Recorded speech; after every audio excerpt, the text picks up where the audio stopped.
Hello friends, welcome to समान zero से। दोस्तों, समान जीरो से यूट्यूब चैनल पर आप सभी का स्वागत करता हूं। और इस वीडियो में हम लोग राज्य के नीति निर्देशक तत्व से संबंधित 50 प्लस इम्पोर्टेंट क्वेश्चंस देखेंगे, जो कि एसएससी, रेलवे, एनटीपीसी जैसे कई महत्वपूर्ण परीक्षाओं के लिए ज़रूरी है। और यहाँ से लगभग सभी एग्जाम्स में क्वेश्चन पूछे जाते हैं। अगर हम पहला क्वेश्चन की बात करें तो पहला क्वेश्चन जो कि यूपी पीसीएस 1994 और एसएससी 2011 में पूछा गया क्वेश्चन भी है। इसमें फर्स्ट नंबर क्वेश्चन कहता है, भारतीय संविधान में राज्य के नीति निर्देशक तत्व ग्रहण किए गए हैं। तो राज्य के नीति निर्देशक तत्व जो है वह किस देश के संविधान से लिया गया है? तो इसका करेक्ट आंसर हो जाएगा आयरलैंड के संविधान से। Option number B correct answer हो जाएगा। नेक्स्ट क्वेश्चन है, राज्य के नीति निर्देशक तत्वों का उल्लेख भारतीय संविधान के किस भाग में है? तो राज्य के नीति निर्देशक तत्वों का उल्लेख भारतीय संविधान के भाग 4 में है। Option number C correct answer हो जाएगा। नेक्स्ट क्वेश्चन और अगला क्वेश्चन है, भारतीय संविधान के किस अनुच्छेद में राज्य के नीति निर्देशक तत्वों को उल्लेख किया गया है? तो इसका करेक्ट आंसर हो जाएगा अनुच्छेद 36 से 51 तक किया गया है, जो कि हमारा option number C correct answer हो जाएगा। इस प्रकार नेक्स्ट क्वेश्चन और क्वेश्चन नंबर 4 की बात करेंगे, जो कि वेरी इंपॉर्टेंट क्वेश्चन है। भारत संविधान का वह कौन सा भाग है जो संविधान के निर्माताओं के मस्तिष्क और उद्देश्यों का प्रतिबिंबित करता है? तो इसका करेक्ट आंसर हो जाएगा राज्य के नीति निर्देशक तत्व जो है वह संविधान के निर्माताओं के मस्तिष्क और उद्देश्यों को प्रतिबिंबित करता है। Option number C correct answer हो जाएगा। नेक्स्ट क्वेश्चन कहता है, राज्य के नीति निर्देशक तत्वों में निम्नलिखित में से किन किन प्रकार के सिद्धांत अंतर्निहित हैं? तो इनमें जो है किस प्रकार के सिद्धांत अंतर्निहित हैं? आर्थिक सिद्धांत अंतर्निहित है, सामाजिक भी है और प्रशासनिक भी है, अर्थात उपयुक्त सभी। Option number D correct answer हो जाएगा।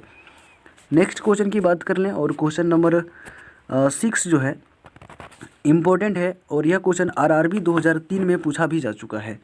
भारतीय संविधान में राज्य के नीति निर्देशक सिद्धांतों को शामिल करने के पीछे मुख्य उद्देश्य क्या था? तो इसके पीछे जो उद्देश्य था वह उद्देश्य था कल्याणकारी राज्य की स्थापना करना, जो कि हमारा ऑप्शन नंबर ए ही सही उत्तर दे रखा है। नेक्स्ट क्वेश्चन और क्वेश्चन नंबर 7 की बात करेंगे, संविधान में राज्य के नीति निर्देशक तत्वों को शामिल करने के पीछे क्या उद्देश्य है? तो संविधान में नीति निर्देशक तत्वों को शामिल करने के पीछे इसका मुख्य उद्देश्य है सामाजिक, आर्थिक और लोकतंत्र की स्थापना करना। ऑप्शन हमारा सी करेक्ट आंसर हो जाएगा, सामाजिक, आर्थिक और लोकतंत्र की स्थापना करना। नेक्स्ट क्वेश्चन और क्वेश्चन नंबर 8 की बात करेंगे, जो कि एसएससी 2015 में पूछा गया क्वेश्चन है और बहुत ही इम्पोर्टेंट क्वेश्चन है। इसमें कहता है, निम्नलिखित में से किसने नीति निर्देशक सिद्धांतों को बैंक की सुविधा अनुसार दे उत्तर दिनांकित चेक कहा है? तो इसका राइट आंसर हो जाएगा केटी शाह ने कहा है। Option number D correct answer होगा। नेक्स्ट क्वेश्चन कहता है, किस संवैधानिक संशोधन अधिनियम ने राज्य के नीति निर्देशक तत्वों को मौलिक अधिकारों की अपेक्षा अधिक प्रभावशाली बनाया?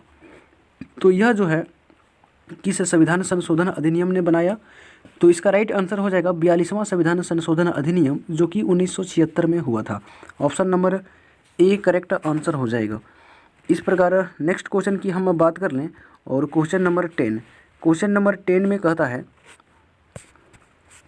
कि भारतीय संविधान का कौन सा अंग समाजवादी व्यवस्था स्थापित करने की प्रेरणा देता है? तो इसका करेक्ट आंसर हो जाएगा राज्य के नीति निर्देशक तत्व जो है वह समाजवादी व्यवस्था स्थापित करने की प्रेरणा देता है। ऑप्शन सी करेक्ट आंसर हो जाएगा। नेक्स्ट क्वेश्चन है, भारतीय संविधान में कल्याणकारी राज्य का आदेश दिया जाता है। तो कल्याणकारी राज्य का आदेश जो है नीति निर्देशक तत्व में दिया जाता है। Option number C correct answer हो जाएगा। नेक्स्ट क्वेश्चन कहता है, नीति निर्देशक सिद्धांत है। तो नीति निर्देशक सिद्धांत जो है वह वाद योग्य नहीं है, यानी कि ऑप्शन नंबर हमारा बी करेक्ट आंसर हो जाएगा, वह यह वाद योग्य नहीं है। अगला क्वेश्चन और क्वेश्चन नंबर 13 की हम लोग बात करेंगे, नीति निर्देशक तत्वों का क्रियान्वयन निम्नलिखित में से किस पर निर्भर करता है? तो इसका करेक्ट आंसर हो जाएगा सरकार के पास उपलब्ध संसाधनों जो पर निर्भर करता है। Option number D should be correct answer. Next question की बात करें तो अगला क्वेश्चन है क्वेश्चन नंबर 14, मूल अधिकार और राज्य के नीति निर्देशक तत्वों में क्या अंतर है? तो मूल अधिकार और नीति निर्देशक तत्व में क्या अंतर है? इसका राइट आंसर हो जाएगा मूल अधिकार वाद योग्य है, जबकि राज्य के नीति निर्देशक तत्व जो है वह वाद योग्य नहीं है, जो कि हमारा option number C correct answer हो जाएगा। मौलिक अधिकार एवं राज्य के नीति निर्देशक तत्वों के विषय में कौन सा कथन सही है? जो कथन सही है उस पर चिन्हित करना है। तो इसका करेक्ट है वे एक दूसरे के पूरक हैं, यानी कि हमारा option A he correct answer हो जाएगा, वे एक दूसरे के पूरक हैं। इस प्रकार नेक्स्ट क्वेश्चन और क्वेश्चन नंबर 16 की हम लोग बात करेंगे। कहता है एक कल्याणकारी राज्य के नीति आदर्श वर्णित है। तो किसी भी कल्याणकारी राज्य के निर्देश जो है आदर्श वर्णित होता है वह राज्य के नीति निर्देशक तत्वों में, जो कि हमारा option number A correct answer हो जाएगा। राज्य के नीति निर्देशक तत्वों में नीति निर्देशक तत्वों को क्रियान्वित करने के लिए क्या मूल अधिकारों का हनन हो सकता है? तो इसका जो है क्रियान्वयन करने के लिए कुछ का हनन हो सकता है, बाकी सभी का हनन नहीं हो सकता है, अर्थात हमारा option number B correct answer हो जाएगा। और यह क्वेश्चन यूपीएससी 1984 में पूछा गया क्वेश्चन है। नेक्स्ट क्वेश्चन कहता है भारत के संविधान में अंतर्राष्ट्रीय सुरक्षा को प्रोत्साहन देना सत्रिहित है। तो इसका करेक्ट आंसर हो जाएगा राज्य के नीति निर्देशक तत्वों में, option number B correct answer हो जाएगा। और इस प्रकार हम लोग क्वेश्चन नंबर 19 की बात करेंगे, जो कि बहुत ही इंपॉर्टेंट क्वेश्चन है और यह यूपीपीसीएस में पूछा गया क्वेश्चन है। कहता है समान कार्य के लिए समान वेतन भारत के संविधान में सुनिश्चित किया गया एक राज्य के नीति निर्देशक सिद्धांत का अंग है। हमारा option number D correct answer हो जाएगा कि समान कार्य के लिए समान वेतन भारत के संविधान में सुनिश्चित किया गया एक जो है राज्य के नीति निर्देशक सिद्धांत का अंग है। Option D should be correct answer. Next question की बात करेंगे। भारतीय संविधान के निम्नोक्त भागों में से किस एक में न्यायपालिका तथा कार्यपालिका के पार्थक्य का प्रावधान किया गया है? तो इसका करेक्ट आंसर हो जाएगा राज्य के नीति निर्देशक तत्व में किया गया है, option number C correct answer हो जाएगा। नेक्स्ट क्वेश्चन और क्वेश्चन नंबर 21 की हम लोग बात करेंगे।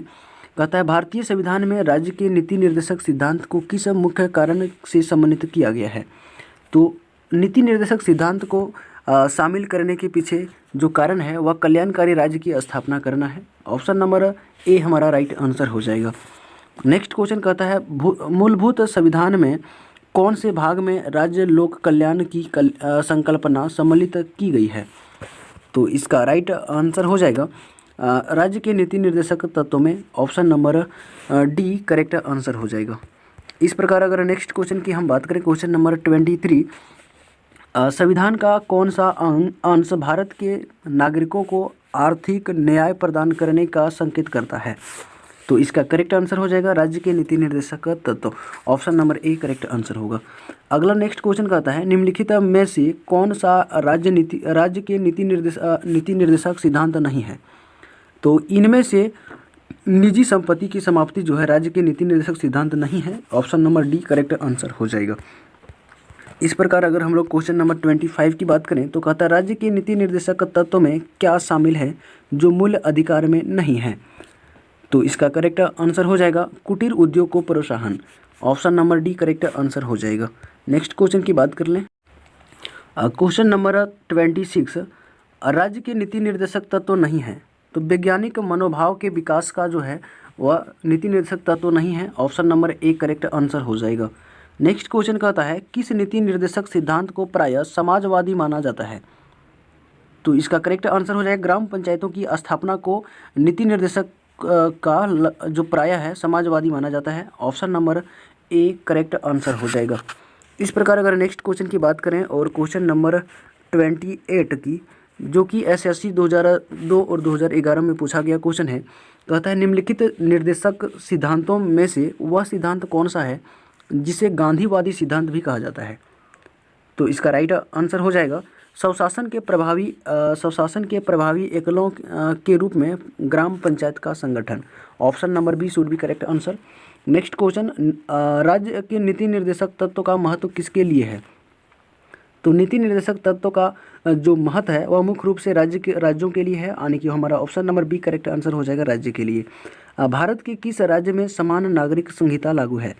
तो भारत के जो है गोवा राज्य में सम्मान नागरिक संहिता लागू किया गया है? Option number D correct answer हो जाएगा। इस प्रकार अगर हम लोग नेक्स्ट क्वेश्चन की बात करें तो क्वेश्चन नंबर 31 जो कि एसएससी 2002 में पूछा गया क्वेश्चन है। कहता है राज्य के नीति निर्देशक सिद्धांतों के अनुसार किस आयु तक के बच्चों को निःशुल्क एवं अनिवार्य शिक्षा देने की आशा की जाती है? तो इसका करेक्ट आंसर हो जाएगा 14 वर्ष तक के बच्चों को। कहता है नेक्स्ट क्वेश्चन, राज्य के नीति निर्देशक सिद्धांत किस प्रकार मौलिक अधिकारों से भिन्न होता है? तो इसका करेक्ट आंसर हो जाएगा राज्य के नीति निर्देशक सिद्धांत परिवर्तनीय नहीं है, जबकि मूल अधिकार जो है परिवर्तनीय है। ऑप्शन नंबर सी हमारा करेक्ट आंसर हो जाएगा और यह क्वेश्चन बीपीएससी में पूछा जा चुका है। अगला क्वेश्चन की हम बात करेंगे 33 क्वेश्चन नंबर, जो कि बहुत ही इंपॉर्टेंट क्वेश्चन है। कहता है भारतीय संविधान के कौन सी संशोधन अधिनियम द्वारा टकराव की दशा में राज्य की नीति निर्देशक तत्वों को मूल अधिकार पर वरीयता प्रदान की गई है? तो इसका करेक्ट आंसर हो जाएगा 42वां संविधान संशोधन, जो कि 1976 में कराया गया था। नेक्स्ट क्वेश्चन है भारतीय संविधान के अंतर्गत कल्याणकारी राज्य की अवधारणा निम्नलिखित में से किस अनुच्छेद में वर्णित है? तो इसका करेक्ट आंसर हो जाएगा अनुच्छेद 38 में है, जो कि हमारा option number B correct answer हो जाएगा। नेक्स्ट क्वेश्चन कहता है समान न्याय और निःशुल्क विधि सहायता का प्रावधान संविधान के किस अनुच्छेद में किया गया है? तो इसका करेक्ट आंसर हो जाएगा अनुच्छेद 39A में। Option number B should be correct answer. Next question की बात कर लें और क्वेश्चन नंबर 36 है, जो कि कहता है भारतीय संविधान के निम्नलिखित अनुच्छेदों में से कौन सा अनुच्छेद राज्य सरकारों को ग्राम पंचायतों को संगठित करने का निर्देश देता है? तो राज्य सरकारों को ग्राम पंचायतों को संगठित करने का जो अनुदेश देता है वह अनुच्छेद 40 यानी कि 40 देता है। Option number B correct answer हो जाएगा। नेक्स्ट क्वेश्चन कहता है भारतीय नागरिकों के लिए एक समान सिविल संहिता प्राप्त कराने की जो बात कही गई है वह किस अनुच्छेद में कही गई है? तो इसका करेक्ट आंसर हो जाएगा संविधान के अनुच्छेद 44 यानी कि 44वें अनुच्छेद में कही गई है। Option number B correct answer हो जाएगा। नेक्स्ट क्वेश्चन कहता है संविधान के किस अनुच्छेद में न्यायपालिका का कार्यपालिका से पृथककरण का उल्लेख किया गया है? तो इसका करेक्ट आंसर हो जाएगा अनुच्छेद 50 में न्यायपालिका को कार्यपालिका से पृथककरण का उल्लेख किया गया है। Option number D should be correct answer. Next question और क्वेश्चन नंबर 39 की बात करेंगे राज्य के नीति निर्देशक सिद्धांतों में से किस अनुच्छेद का संबंध अंतर्राष्ट्रीय शक्ति और सुरक्षा के संवर्धन से है? तो इसका करेक्ट आंसर हो जाएगा अनुच्छेद 51 का। Option number B correct answer हो जाएगा। नेक्स्ट क्वेश्चन की बात करेंगे क्वेश्चन नंबर 40 की बात करेंगे भारतीय संविधान के किस अनुच्छेद द्वारा निम्न दुर्बल वर्गों को शिक्षा संबंधित सुरक्षा प्रदान की गई है? तो इसका राइट आंसर हो जाएगा अनुच्छेद 46 के तहत। Option number B should be correct answer. Next question की बात करेंगे काम करने के अधिकार को राज्य के नीति निर्देशक तत्वों में निम्नलिखित में से किस अनुच्छेद के अंतर्गत रखा गया है? तो काम करने की अधिकार को राज्य के नीति निर्देशक तत्वों के अंतर्गत संविधान के अनुच्छेद 41 यानी कि 41वें अनुच्छेद में रखा गया है। Option number C correct answer हो जाएगा। नेक्स्ट क्वेश्चन कहता है भारत के संविधान के अनुच्छेद 49 में क्या प्रावधान है? तो भारतीय संविधान के अनुच्छेद 49 में जो प्रावधान है वह है स्मारकों एवं स्थानों तथा प्राकृतिक महत्व की वस्तु की संरक्षण करना, जो कि हमारा option number D correct answer हो जाएगा। और क्वेश्चन नंबर इस प्रकार हम लोग 43 की बात करेंगे। कहता है निम्नलिखित में से कौन सा जो है राज्य के नीति निर्देशक तत्व में शामिल है उसको सम्मिलित करना है? तो इसमें कहता है मानव के दुर्व्यवहार पर बलात् श्रम का प्रतिषेध, मादक पेयों और स्वास्थ्य के लिए हानिकारक औषधियों के औषधीय प्रयोजना की से भिन्न उपयोग का प्रतिरोध। तो इसमें जो है किस कूट का जो है आंसर सही है वो हमें बताना है और इसका करेक्ट आंसर हो जाएगा केवल 2 जो है वह सही है, बाकी 1 जो है वह सही नहीं है। तो हमारा option number B correct answer हो जाएगा। नेक्स्ट क्वेश्चन और क्वेश्चन नंबर हम लोग 44 की अगर बात करें तो इसमें कहता है निम्नलिखित में से कौन सा एक राज्य के नीति निर्देशक तत्वों का उल्लेख नहीं है? तो इसका करेक्ट आंसर हो जाएगा एक धार्मिक राज्य की स्थापना करना, जबकि प्रस्तावना में साफ साफ कहा गया है कि भारत का अपना कोई धर्म नहीं होगा और यह सभी धर्मों का आदर और सम्मान करेगी। नेक्स्ट क्वेश्चन कहता है इनमें से कौन राज्य के नीति निर्देशक सिद्धांतों में सम्मिलित नहीं है?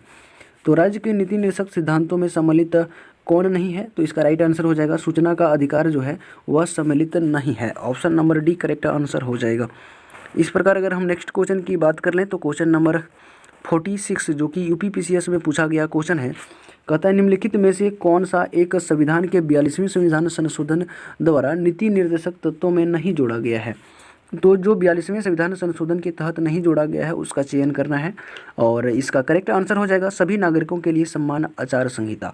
ये हमारा जो है 42वें संविधान संशोधन के तहत नहीं जोड़ा गया है, तो हमारा option number C correct answer हो जाएगा। नेक्स्ट क्वेश्चन है भारत के कल्याणकारी राज्य होने का विचार पाया जाता है। तो भारत के कल्याणकारी राज्य होने का जो विचार पाया जाता है वह पाया जाता है संविधान की प्रस्तावना में और नीति निर्देशक तत्व में। हमारा ऑप्शन नंबर ए और सी दोनों सही होगा, अर्थात हमारा डी सही होगा कि ए और सी दोनों सही हैं। Option number D should be correct answer. Next question की अगर हम बात कर लें, क्वेश्चन नंबर 48 जो कि इम्पोर्टेंट है और इसमें क्रूट के माध्यम से उत्तर देना है। कहता है भारत के संविधान में प्रतिष्ठापित राज्य के नीति निर्देशक सिद्धांत तत्वों के अंतर्गत निम्नलिखित प्रावधानों पर विचार करना है। भारतीय नागरिकों के लिए समान नागरिक सिविल संहिता सुरक्षा करना, ग्राम पंचायतों को संगठित करना, ग्रामीण क्षेत्रों में कुटीर उद्योगों को प्रोत्साहित करना, सभी कर्मकारों के लिए यथोचित अवकाश व सांस्कृतिक अवसर सुअवसर जो है सुरक्षित करना। उपयुक्त में से कौन से गांधीवादी सिद्धांत हैं जो राज्य की नीति निर्देशक तत्वों में जो है प्रतिबिंबित होते हैं? तो इसका राइट आंसर हो जाएगा 2 और 3 में जो दे रखा है यह सभी क्या है, राज्य की जो गांधीवादी सिद्धांत हैं और राज्य के नीति निर्देशक सिद्धांत के प्रतिबिंबित होते हैं, अर्थात हमारा option number B correct answer हो जाएगा, केवल 2 और 3। नेक्स्ट क्वेश्चन और क्वेश्चन नंबर 49 की हम बात करेंगे। कहता राज्य के नीति निर्देशक तत्व सहज अध्ययन के लिए निम्न में से कौन से भागों में विभाजित किए जा सकते हैं? तो इसका करेक्ट आंसर हो जाएगा समाजवादी में किए जा सकते हैं, उदार वैदिकताकाली में किए जा सकते हैं, गांधीवादी में भी किए जा सकते हैं, अर्थात उपयुक्त सभी में किए जा सकते हैं। हमारा ऑप्शन नंबर डी शुड भी करेक्ट आंसर हो जाएगा। नेक्स्ट क्वेश्चन की बात करें और इस प्रकार हम लोग क्वेश्चन नंबर 50 की बात करेंगे। निम्नलिखित में से कौन सा एक भारत के संविधान में अथा प्रतिष्ठापित राज्य की नीति निर्देशक तत्व का भाग नहीं है? तो इसका करेक्ट आंसर हो जाएगा स्वकीय विधि यानी कि पर्सनल लॉज का संरक्षण जो है वह राज्य के नीति निर्देशक सिद्धांत का एक भाग नहीं है। Option number C correct answer हो जाएगा। इस प्रकार अगर हम नेक्स्ट क्वेश्चन की बात करें और क्वेश्चन नंबर 51, तो इसमें कहता है भारत के संविधान के अनुच्छेद खाली जगह के तहत राज्य राष्ट्रीय महत्व और ऐतिहासिक हितों से संबंधित हर स्मारक स्थान और वस्तु का संरक्षण करने के लिए बाध्यकारी हैं। तो यह संविधान के 49वें संविधान अनुच्छेद के अंतर्गत ऐसा कहा गया है कि सभी जो है सभी ऐतिहासिक हितों से संबंधित हर स्मारक स्थान और वस्तु का संरक्षण करें सभी भी नागरिक। नेक्स्ट क्वेश्चन और हम लोग क्वेश्चन नंबर 52 की बात करेंगे जो कि इम्पोर्टेंट है और क्रूट के माध्यम से इसका उत्तर हमें देनी है। तो इसमें कहता है कि सूची 1 को सूची 2 के साथ सुमिलित कीजिए तथा सूचियों के नीचे दिए गए क्रूट का प्रयोग कर सही उत्तर का चयन करना है। तो संविधान का एक साइड अनुच्छेद दे रखा है और दूसरे साइड अब विषय दे रखा है और इस प्रकार अगर हम इसको मिलाते हैं तो हमारा कैसे मिलता है सो देखिए। जैसे कि हमारा अनुच्छेद 40 जो है वह ग्राम पंचायत का गठन बिल्कुल सही है, एक मिला हुआ है। अनुच्छेद 41 जो है वह काम करने का अधिकार देता है, ये भी हमारा सही है, अर्थात हमारा सभी मिले हुए हैं। तो हमारा option number A correct answer हो जाएगा। एक ए का 1 और बी का 2, सी का 3 और डी का 4। हमारा option number A correct answer हो जाएगा। थैंक यू दोस्तों, मिलते हैं नेक्स्ट वीडियो में, तब तक के लिए जय हिंद।